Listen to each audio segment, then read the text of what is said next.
Assalamu alaikum, dear students. I welcome you back in the next lecture of the topic pronouns. As you know that in the previous lecture we dealt with three types of pronouns, and today in this third lecture on the topic pronouns we shall deal with again next three types of pronouns. So they are going to be demonstrative pronouns, emphatic pronouns, and relative pronouns. So let's begin. When we talk about demonstrative pronouns are those pronouns which are used to show something near or far. Okay, or we can say that they are used for showing nearness or farness. For example, अगर मैं ऐसे बताऊंगा बेटा that this is a marker, this is a marker, ये एक marker है. Are you getting me?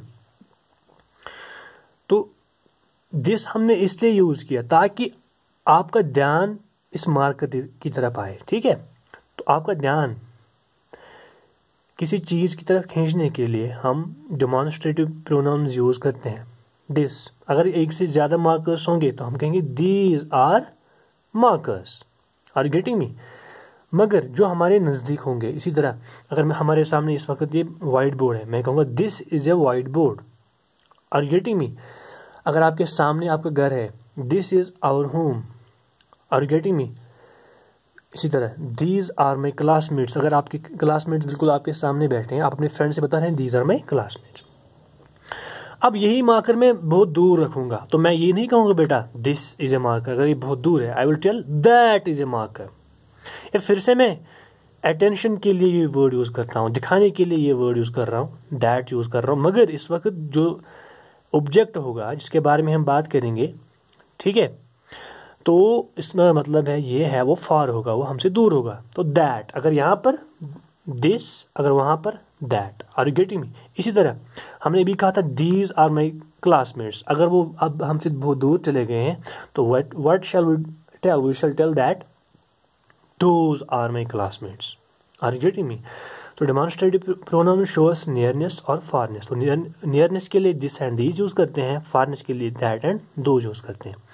और एक बात, this is use, this and that दोनों बेटा सिंगुलर्स के लिए यूज होते हैं, दीज एंड दोज ये दोनों प्लूरल्स के साथ यूज होते हैं. Got it?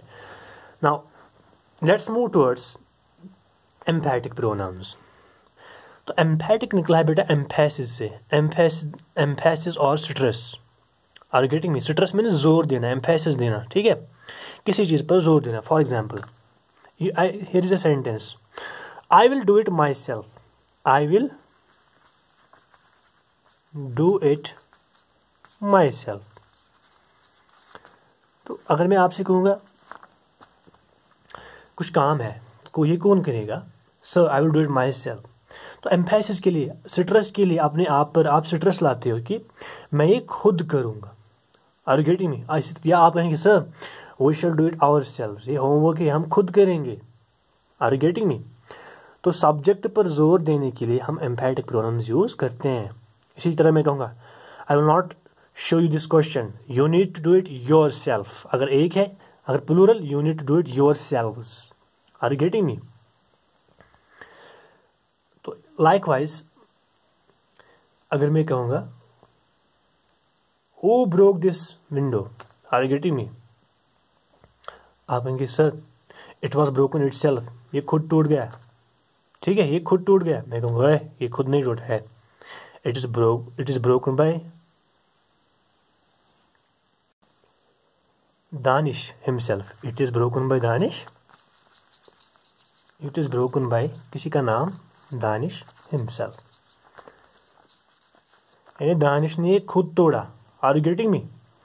तो दानिश पर स्ट्रेस के लिए हमने हिमसेल्फ यूज यहाँ पे किया. Likewise here are number of pronouns, herself,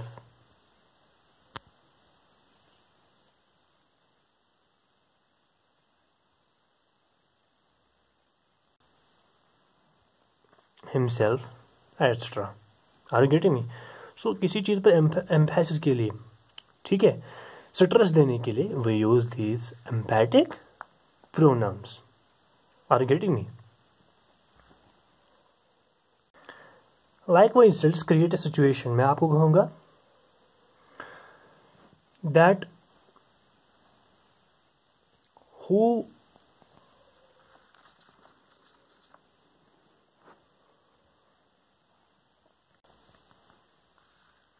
said this. ये किसने कहा? आप कहेंगे sir they said themselves. They said, तो they का बनेगा themselves. उन्होंने खुद कहा. Are you getting me? तो जैसे हमने बेटा पर्सनल प्रोनाउंस पढ़े हैं, माई का एम्फेटिक प्रोनाउन बनेगा माई सेल्फ, इसी तरह आवर का ourselves. Are you getting me? You yourself और योर सेल्व्स दोनों, क्योंकि यू आपको पता है सिंगुलर भी है प्लूरल भी है. ही का हिमसेल्फ, हर का हर सेल्फ, देम का देम सेल्व्स, इट का itself. Now the last category is relative pronouns. Are you getting me? Now here are the number of definitions. I think the best one is here. आप ही लिख सकते हैं. A relative pronoun is one which is used to refer to nouns mentioned previously. यानी कि अगर हम कोई noun बेटा मेंशन करेंगे, कोई नाउन ऑलरेडी हम मेंशन करेंगे, ठीक है, तो अब उसके बारे में हम कुछ कहेंगे जो हमने ऑलरेडी कोई नाउन मेंशन किया होगा, तो उसके लिए कुछ रेफरेंस हम देंगे, उसके बारे में हम कुछ कहेंगे, तो उसके रिगार्डिंग कुछ रिलेशन दिखाएंगे, तो इसे हम कहते हैं रिलेटिव प्रोनाउंस. तो रिलेटिव प्रोनाउंस से हम फिर आगे रिलेटिव क्लासेस बनाते हैं, ठीक है. फॉर एग्जांपल, अगर ऐसा एक सेंटेंस है, he is the boy who is my friend. Are you getting? आगे पढ़ेंगे बेटा, कंफ्यूज नहीं होना. यही वर्ड्स हम क्वेश्चन बनाने के लिए भी यूज करते हैं. For example, who is your best friend. Are you getting me? Whose book is this. तो वहां पे वो रिलेटिव प्रोनाउंस नहीं है, वो आगे देखेंगे वो क्या है. अगर हमने कोई ऑलरेडी कोई सब्जेक्ट मेंशन किया है, जैसे ही इज द बॉय, वही वो लड़का है, हु इज माई फ्रेंड, जो मेरा फ्रेंड है. यानी कि a relative pronoun is one which is used to refer to noun mentioned early.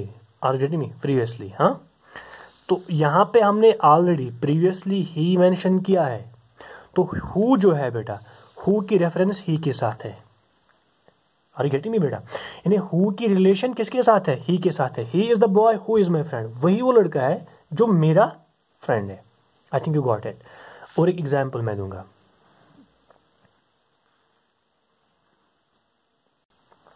इसी तरह मैं यहां पे लिखूंगा, she is the girl whose book was stolen. अब देखिए बेटा, यही वो लड़की है जिसकी बुक चोरी हुई थी.